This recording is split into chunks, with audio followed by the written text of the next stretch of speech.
Assalamualaikum warahmatullahi wabarakatuh. Banyak sekali pertanyaan jamaah, Ustadz kasih kami channel untuk kajian anak-anak muda. Di antara anak muda berasal dari Aceh, luar biasa. Channelnya Maulizul Akbar Nak. Tonton, subscribe, like, share, komen. Assalamualaikum warahmatullahi wabarakatuh.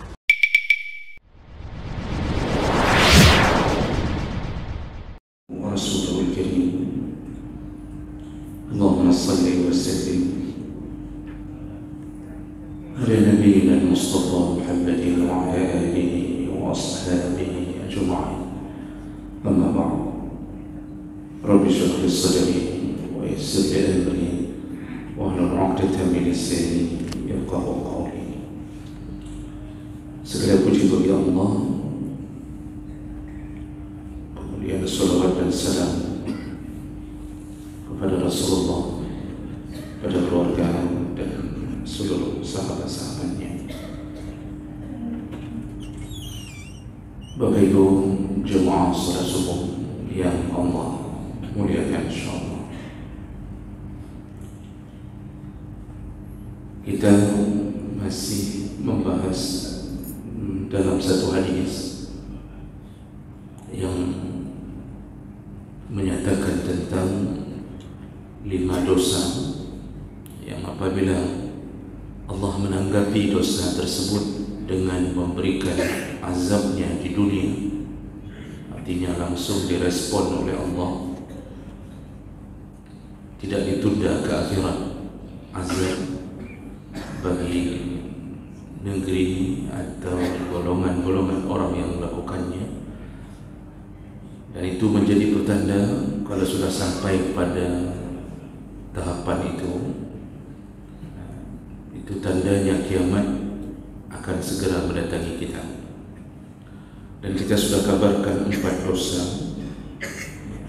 di dalam satu hadis yang dikabarkan oleh Nabi SAW. Dan yang terakhir di pertemuan yang lalu, Rasulullah mengatakan ketika penduduk suatu negeri melanggar perjanjiannya dengan Allah dan Rasul, maka Allah akan mengazab dengan cara mengizinkan musuh-musuh mereka menguasai mereka, lalu mengambil harta benda di dalam kekayaan mereka. Jadi ketika kita melanggar janji dengan Allah dan Rasul, apa perjanjian kita dengan Allah dan Rasul, kita sudah jelaskan panjang lebar, yaitu ketika kita berada di alam rahim, Allah menanyakan tentang apakah kita akan menjadikannya sebagai Tuhan. Alastu bi rabbikum, apakah aku benar-benar hanya satu-satunya Tuhan kalian? Seluruh makhluk yang akan diciptakan ini, yang akan dilahirkan ini menjawab, qalu bala syahidna, benar ya Allah, engkaulah Tuhan kami. Lalu setelah lahir, perjanjian kita dengan Allah selain mentauhidkan Allah, yaitu beribadah. Wa ma khalaqtul jinna wal insa illa liya'budun. Aku tidak ciptakan jin dan manusia kecuali hanya beribadah. Makanya Allah jamin rezeki kita. Tidak mesti harus berkejar-kejaran, berlomba-lomba mencari rezeki, maka rezeki itu sudah dijamin demi memudahkan kita melaksanakan janji kita beribadah. Cuma sayangnya orang hari ini melanggar janjinya, lalu mereka tidak lagi menganggap Allah sebagai Tuhan. Dan orang yang masih menganggap Allah sebagai Tuhan pun kemudian tidak taat lagi dalam ibadahnya, disibukkan mencari sesuatu yang sudah dijamin oleh Allah. Jadi hari-harinya disibukkan dengan mencari rezeki sampai tidak memenuhi panggilan Allah di setiap 5 waktu ketika azan berkumandang. Begitulah mereka mulai melanggar janji. Bahkan sebahagian besar tidak lagi melakukan salat, bahkan ada yang berani meninggalkan puasa Ramadan. Di sinilah Nabi mengatakan salah satu daripada azab yang diturunkan adalah Allah akan biarkan musuh-musuh agama, yaitu orang-orang kafir, akan menguasai negeri Islam tersebut, lalu dikeruklah kekayaan dan mereka hanya menjadi bangsa-bangsa yang terjajah di depan musuh-musuh. Dan inilah kenyataannya. Jadi kita sudah berada di ambang mendekati kepada janji Allah terhadap kiamat itu akan datang. Baik, kemudian Nabi menyatakan di penutup hadis, iaitu dosa yang kelima yang menjadi tanda bahawa kiamat akan datang kalau Allah membuatnya, menjadikan azabnya langsung turun di dunia.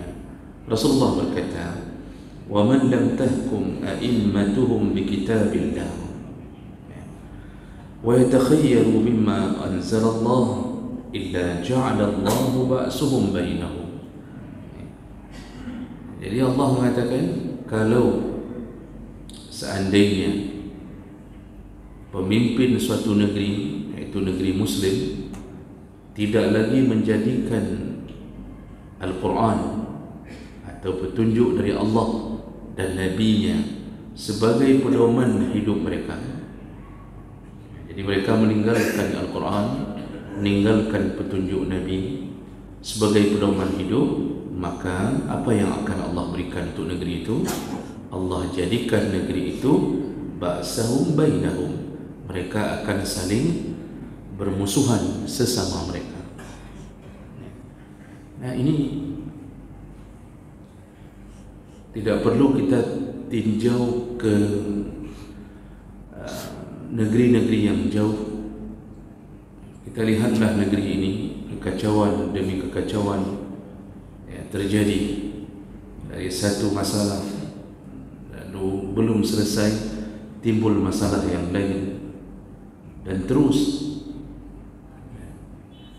tidak ada yang diselesaikan dengan baik, lalu kemudian berganti satu periode dari satu pemimpin ke pemimpin yang lain, dan semua itu timbul seakan-akan tidak ada jedanya.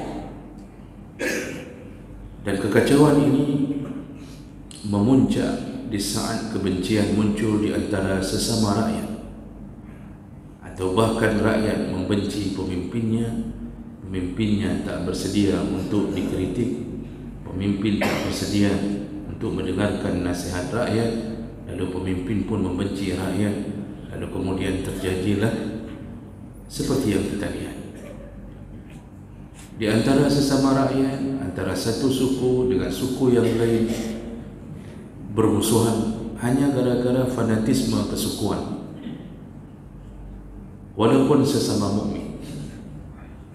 Kenapa begitu mudahnya keadaan ini berlaku? Ternyata Nabi sudah menggambarkan. Salah satunya itu adalah ketika negeri tersebut punya pemimpin yang pemimpinnya tidak lagi berhukum dengan hukum Allah dan Nabi SAW. Jemaah melakukan Allah Subhanahu wa ta'ala, ketika Nabiullah Sulaiman selesai membangun Baitul Maqdis, dalam salah satu hadis riwayat Ibnu Majah, Abu Daud dengan derajat yang sahih, Nabi menceritakan bahawa ketika Nabi Sulaiman sudah selesai membangun Baitul Maqdis, lalu Nabi Sulaiman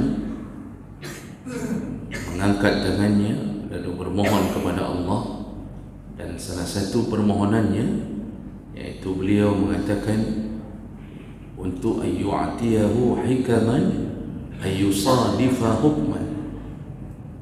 Jadi permintaan Nabi Sulaiman salah satunya adalah hendaknya Allah menganugerahkannya kebijaksanaan untuk melakukan hukum Allah di negeri yang dia diizinkan menguasainya.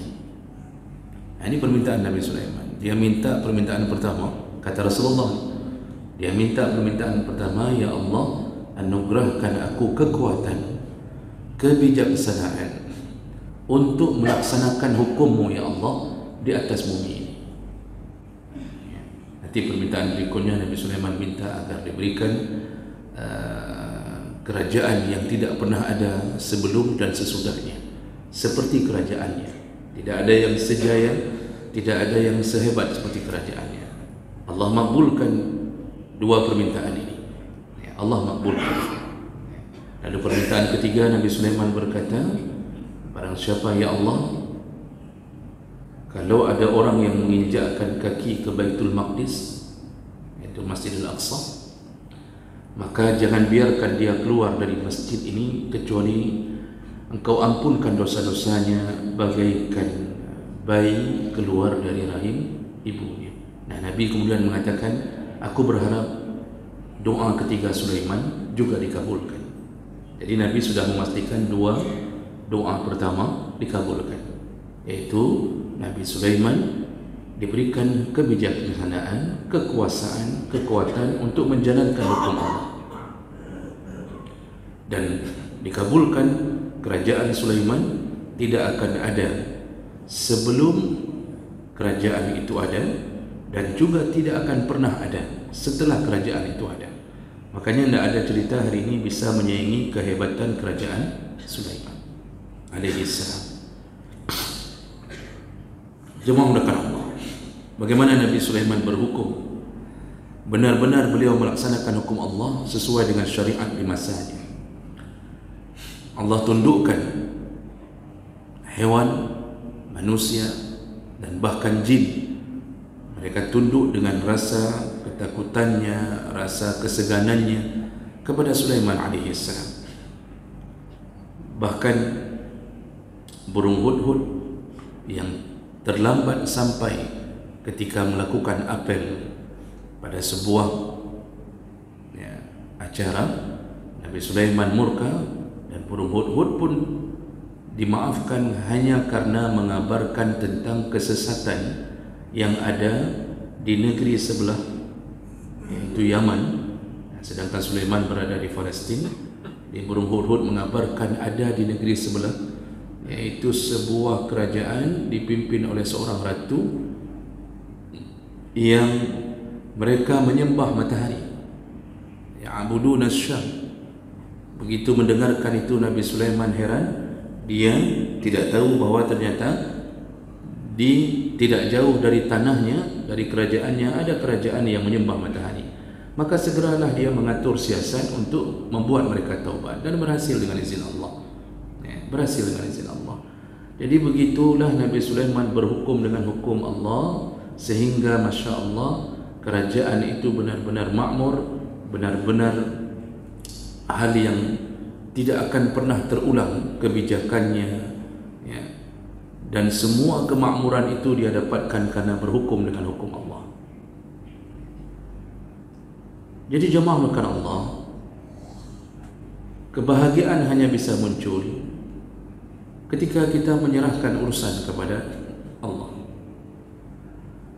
Di saat kita mulai merasa bahwa hukum Allah itu lebih rendah daripada hukum manusia, di saat itulah kemurkaan Allah. Hari ini di negeri ini, ketika mulai meyakinkan penduduknya bahwa seakan-akan demokrasi itu lebih hebat daripada hukum syariat. Jadi merasa bahwa demokrasi ini adalah yang bisa menyelesaikan banyak masalah, padahal cukup banyak masalah yang muncul tak bisa diselesaikan. Kalau kita baca sejarah, demokrasi ini hasil pemikiran para filosof Yunani, ya, yang kemudian mereka beraliran sekuler kapitalisme dengan satu konsep dari rakyat untuk rakyat demi rakyat. Tidak ada urusan agama di situ. Dari rakyat untuk rakyat demi rakyat. Maka yang memilih karena kepentingannya. Tak peduli pemimpin itu mau saleh, mau orang yang dekat dengan Allah, Mau orang itu bijaksana, punya pemahaman agama, tak peduli. Yang penting ku pilih engkau kalau engkau bermanfaat untuk kami. Jadi metode berfikirnya adalah apa manfaatmu untuk kami. Di sisi lain, di daerah yang lain mengusulkan nama yang berbeda juga dengan perkiraan yang sama. Engkau ada manfaat apa untuk kami? Terpilihlah salah satunya. Waktu terpilih, maka yang terfikirkan adalah membalas jasa orang yang memilihnya. Maka manfaat diturunkan pertama kepada partainya. Jadi apa yang sejahterakan pertama kalau sudah jadi pemimpin? Mensejahterakan partai. Walaupun berbagai bahasa diucapkan bahwa ini demi rakyat, ini demi negeri ini, demokrasi itu bukanlah hukum syariat yang dibuat dari Allah, tapi pemikiran manusia yang penuh dengan kekurangan. Dan lihatlah apa yang terjadi. Membiarkan hukum Allah diinjak-injak di bumi ini, sehingga maksiat pun dijadikan sebagai hal yang legal. Yang seharusnya berzina itu di bumi hanguskan.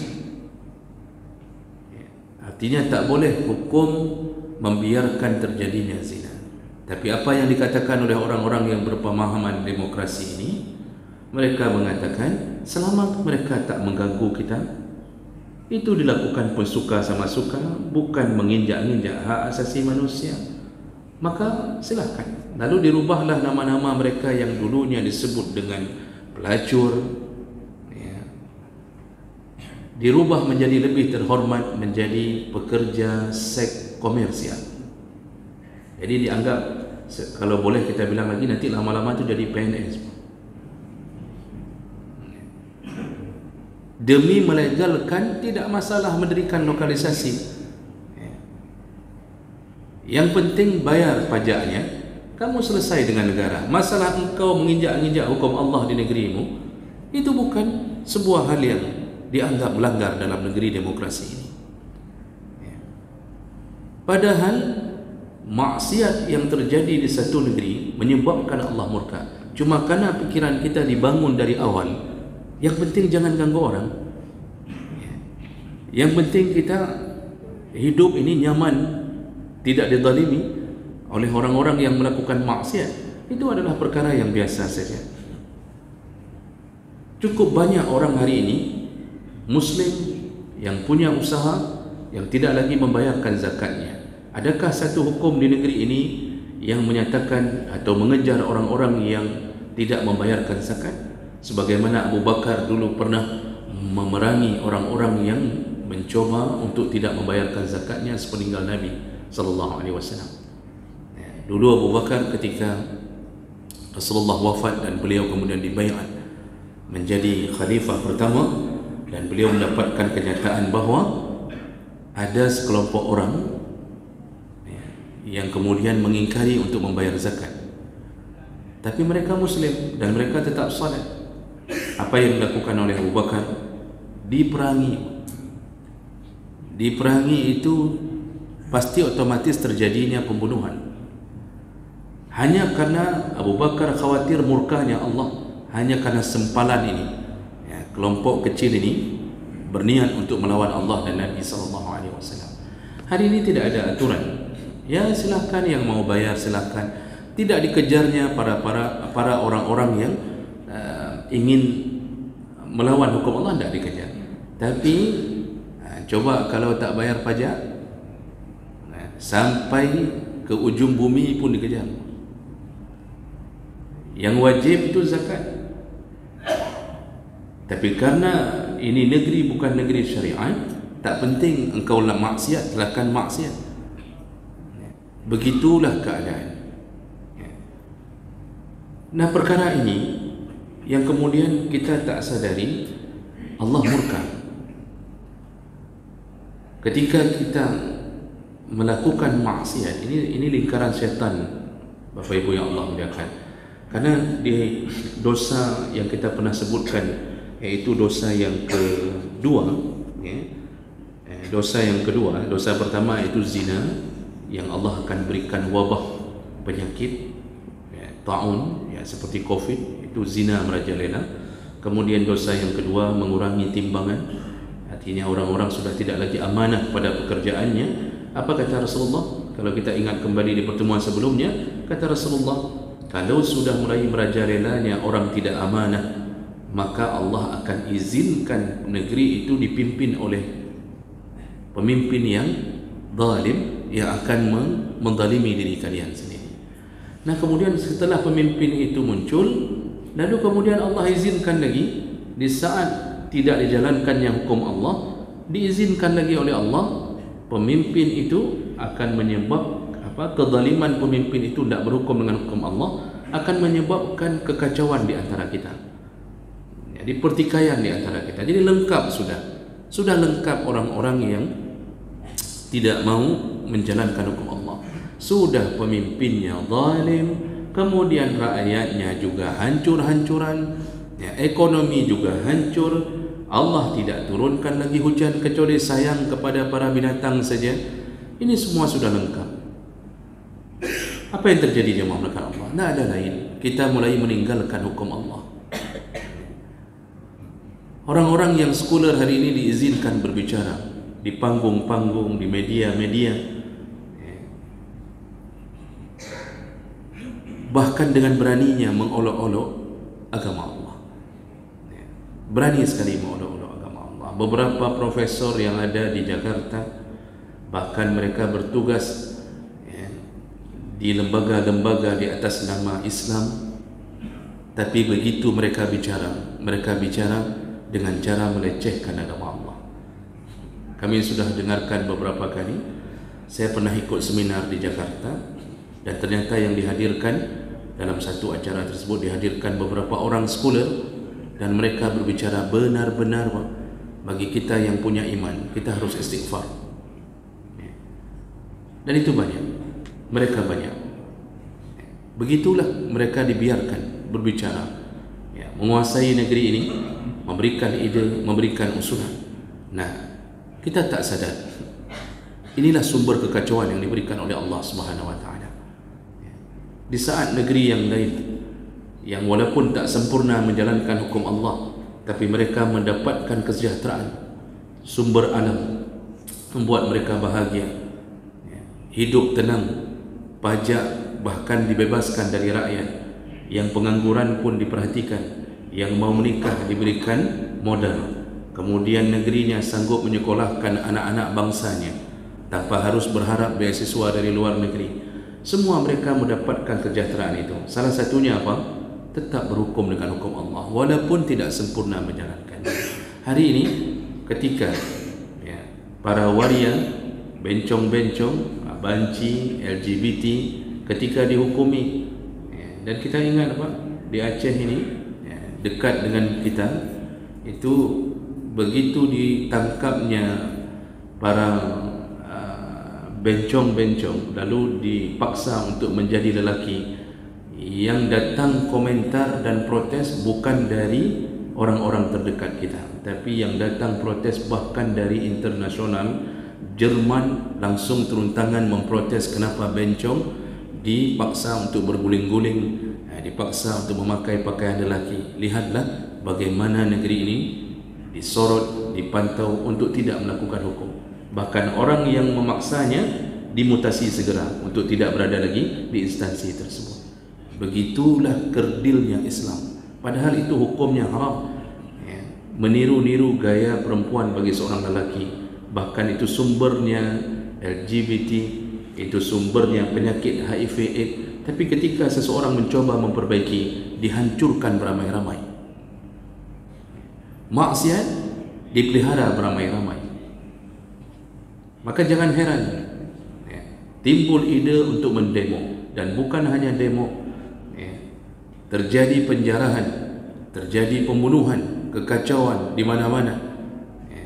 Dan kita ini, Pak, dibelenggu dengan kemiskinan. Negeri yang punya berbagai macam hasil alam yang luar biasa, tapi kita tetap dibelenggu dengan keadaan begini. Dan orang-orang di luar sana lebih banyak yang tidak taat kepada Allah daripada yang taat. Ini efek tidak berhukum dengan hukum Allah Subhanahu Wa Taala. Bayangkan Bagaimana bisa pembunuhan begitu lama difikirkan hukumannya, ya. Padahal kalau dia berhukum dengan hukum Allah, satu pembunuhan dibalas dengan bunuh kembali pelakunya, selesai urusan. Allah cukup tegas dengan mengatakan tentang qisas. Bunuh orang, bunuh balik, kata Allah, selesai, cabut akarnya. Makanya Allah mengatakan dalam Al-Quran, wa inna fil qisasi la'ibratun la hayatun ya ulil albab. Di dalam kisah itu ada kehidupan. Jadi aneh kalau kita berfikir bagaimana dalam kisah ada kehidupan. Kisah itu kan membalas bunuh bagi si pembunuh. Kok bisa ada kehidupan? Ternyata dalam tafsir disebutkan bahawa satu kali kita mengkisas orang yang membunuh orang lain, si saat pelakunya hilang dari atas permukaan bumi ini, maka selamatlah 1000 orang yang lain, dan menjadi rasa ketakutan bagi yang merencanakan untuk membunuh berikutnya. Karena ini tidak dilaksanakan, sibuk berundang-undang dengan hukum Undang-Undang 45, kemudian harus memahami butir ini, pasal ini, dan itu pun harus dengan delik satu macam model. Ujung-ujungnya pembunuh dihukumi 15 tahun, 20 tahun. Nanti sekali dapat ulang tahunnya presiden dapat ini, ulang tahunnya negeri ini dapat gerasi, ulang tahunnya macam-macam Pak, amnesti, gerasi, macam-macam. Dari 20 tahun tinggal 10 tahun. Kalau sudah 1 tahun lebih dalam penjara, itu boleh keluar dengan izin, kemudian boleh jalan-jalan, nanti balik lagi ke penjara. Apa hukumnya? Muncul lagi di tengah masyarakat. Masyarakat muncul lagi rasa ketakutan. Lalu dia melakukan kali kedua, hukum lagi 15 tahun. Kemudian keluar lagi. Ini yang menghukumnya pun tahu bahawa ini goblok semua cara berfikir seperti ini. Cuma terpaksa mengikuti undang-undang. Akibatnya apa? Tak habis-habis kriminal di tengah masyarakat. Tak habis-habis. Cuba berhukum dengan hukum Allah. Lakukan hukum Allah. Yang membunuh sikat habis, yang mencuri potong tangannya. Adakah pencuri yang berani muncul berikutnya? Adakah pembunuh yang berani muncul berikutnya? Tak ada. Cuma kerana menganggap Allah itu kejam, tak mungkin kita lakukan, maka terjadilah kebodohan. Akibat apa? Tak mau berhukum dengan hukum Allah. Sebaik-baiknya hukum adalah Al-Quran dan petunjuk Nabi SAW. Makanya Rasulullah sebelum meninggalnya mengatakan, taraktu fikum amrain, kutinggalkan kepada kalian 2 perkara. Lan tadillu abada in tamassaktum bihima. Tidak akan pernah tersesat, kalian tidak akan pernah menderita seandainya kalian berpegang pada keduanya. Apa dia? Al-Quran dan sunnah Nabi SAW. Inilah yang ditinggalkan hari ini. Maka jemaah melakukan Allah, cukup susah menegakkan kebenaran di atas dunia di saat pemimpin tidak lagi berhukum dengan hukum Allah. Jadi betul-betul menjadi lingkaran setan. Kita bermaksiat menyebabkan munculnya pemimpin zalim ketika pemimpin sudah berkuasa menzalimi orang-orang yang dulu pernah memilih-milihnya. Begitulah keadaan negeri ini, dan tidak ada solusi lain kecuali kembali kepada Allah dan Nabi-Nya sallallahu alaihi wasallam. Mudah-mudahan ini menjadi renungan bagi kita, dan 5 dosa ini adalah dosa yang kalau dibalas di dunia dan kita sudah melihatnya dibalas, berarti kiamat itu sudah tak lama lagi akan menghampiri kita. Subhanakallahumma bihamdik, asyhadu an la ilaha illa anta, astaghfiruka wa atubu ilaik. Wassalamualaikum warahmatullahi wabarakatuh.